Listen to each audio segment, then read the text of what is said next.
So what is it about England and London that drew you over here in the first place? Well, my wife's British, so I didn't really have that much of a choice.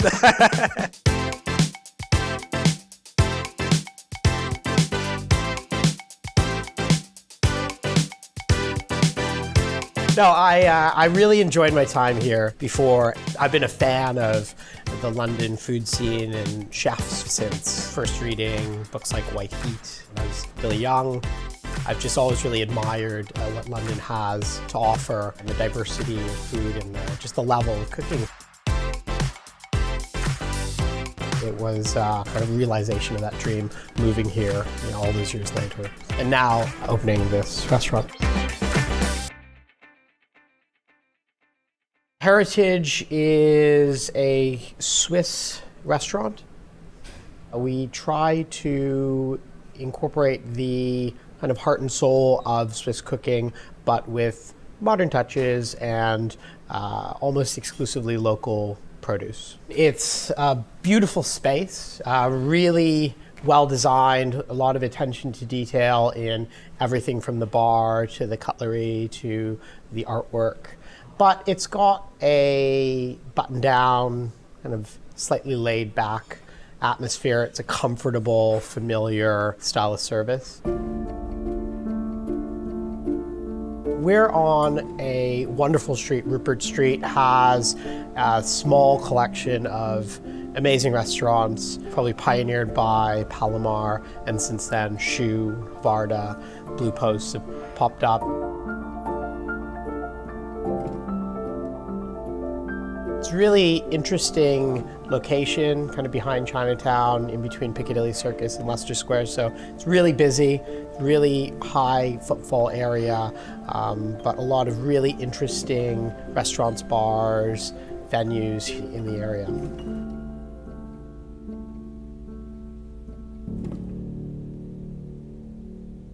I started out in the kitchen when I was 17. My first job actually was on the floor, and that lasted for about 20 minutes.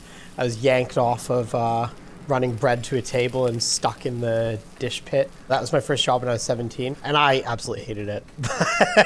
But I saw how much fun the chefs were having in the kitchen, and I really wanted to be a part of that and really wanted to learn what they were doing. So gradually I worked my way up into kind of commis prep chef position.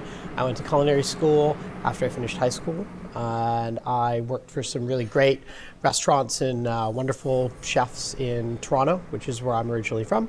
I came to the UK when I was about 21, and I worked at a hotel in Hampshire called Chewton Glen. Wonderful experience.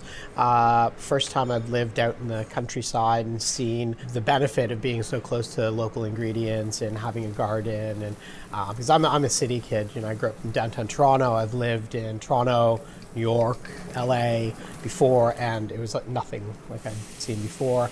And I really loved it. And it also kind of got the travel bug going for me a bit. So from there, I went back home. I wasn't there for very long, and I went off to Australia.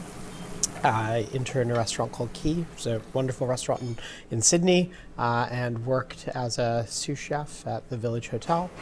And I was there for about a year and just loved it, loved the difference of working with new and unique and interesting product and seafood and so on. And went to Hong Kong, which is where I opened my first restaurant, which was called the Butcher's Club. The Butcher's Club was a butcher shop, a small retail butcher shop in a really obscure part of the city, and in the evening we turned it into a 16-seat dining room.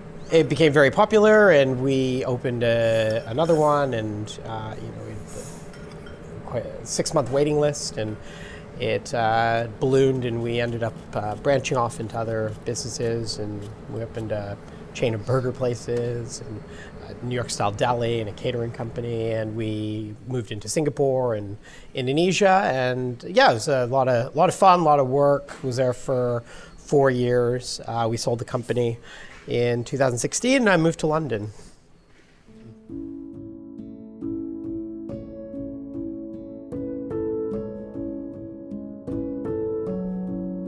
A great dish should always tell a story. There should be something behind it. It's not just a collection of ingredients kind of slapped together. There's got to be a reason for it, whether it's about the ingredients working well or matching well together, or whether it's you taking a dish that you've had as a child, as an adult, that you really liked and enjoyed, and then put a little bit of a spin or a twist on it.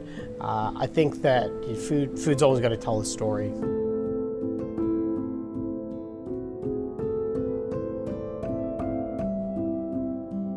As a chef, traveling and eating and cooking in different countries is probably the most important thing you can do, because it expands your horizons. You learn about new ingredients, but also just different practices and different techniques, and that doesn't always have to be in a restaurant or a fine dining environment. It's more often it's in the most basic street food stalls or traditional cafes that I've come across, or where I find most of my inspiration. But I think it just opens your eyes to what else is out there. Even if you're not incorporating, let's say, an ingredient that you found in Japan, you might be incorporating a technique that you wouldn't have otherwise discovered. I think what you can pick up and learn from different environments, all across the world, is always applicable to your style, and you can always bring things into your repertoire that you'll learn from any sort of restaurant or food experience that you have.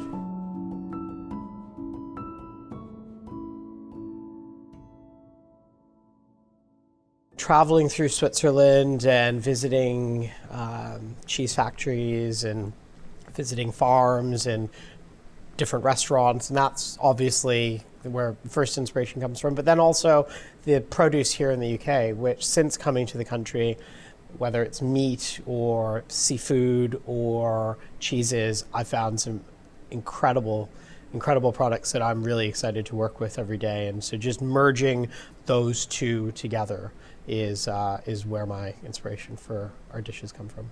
I love Swiss food. I love Alpine cheeses. I love meat. I love beef. I love working with beef, and those are kind of the cornerstones of Swiss cooking because of their geography and their terrain. I don't think that Swiss food has really gotten the modern treatment much. I mean, if you travel around Switzerland, the food's wonderful. Restaurants are great, but very, very traditional. And that's a good thing. But I like to take those traditions and those ideas, that heritage, if you will, and apply my own ideas to it and create something new. There wasn't really anybody here doing what we're trying to do at the level that we're trying to do it at. And so it seemed as if London would be interested in trying Swiss food again.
Our cuisine is Swiss cuisine, but it's coming from Alps.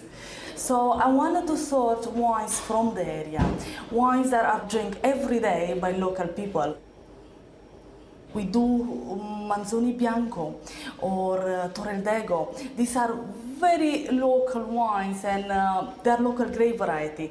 We have a great focus on Rieslings. Our type of food, our starters and the fish dishes and the raclette match brilliant with the acidity that Riesling generally gives, and all that flavor and compounds. It's really a beautiful match. Our dining is interactive. Get involved, roll up your sleeves and get stuck in. We've got fondues that are served, in the pot on the table for everyone to dig in with their favorite ingredients, vegetables, meats, bread, what have you. But we've also got these really cool charbonnade grills that go right into the center of the table, and you can grill up everything from lobster to Chateaubriand. It's a bit more fun, and it kind of breaks from the traditional mold of a regular restaurant.